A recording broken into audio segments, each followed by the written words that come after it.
नमस्कार. रामकृष्ण हरी. गुरुपौर्णिमेच्या हार्दिक हार्दिक शुभेच्छा.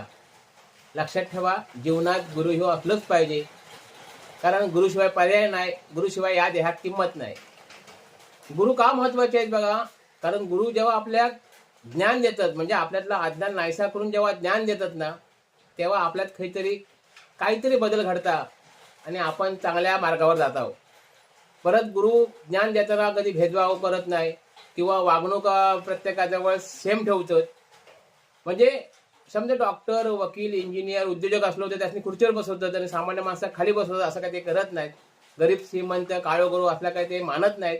सगळ्यांनी एकाच ठिकाणी बसवतात आणि जा काही ज्ञान द्यायचं आहे, जे काही सद्विचार द्यायचे आहे ते देतात.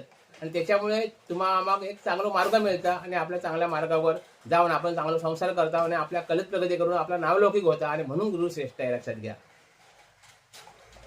आपली एक म्हण आहे की लोखंडात परीस लागला की लोखंडाचा सोना होता. आता हे परीस काही शोधून जाऊ नका, कारण परीस शोधून काही भेटणार नाही आणि लोखंडाचा काय आपला सोना होणार नाही.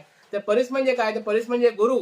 अशी जे चांगले विचार देतात आणि या लोखंडाचं, या देहरूपी लोखंडाचा सोना करतात. समजला विषय. आणि म्हणून म्हटलेलं आहे की लोखंडात परीस लागलो की लोखंडाचा सोना होता, ते ह्या देहाचा सोना होता. लक्षात ठेवा, आपल्या जीवनात अनेक सदविचार देणारे लोक भेटतात आणि ते आपल्यासाठी गुरु असतात. समजलं ना.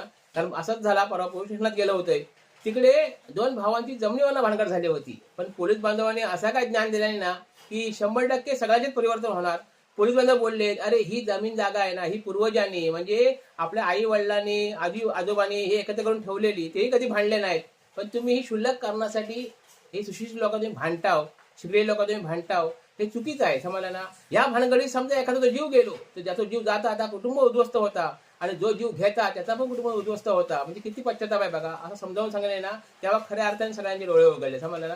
तर अशा मार्गात आपल्या जीवनात यांना भेटणारे सगळे गुरुच आहेत. त्याच्यामुळे सगळ्यांनी आपण वंदन करूया. आणि एक छोटंसं गाणं म्हणतंय. पाय तुझे गुरुराया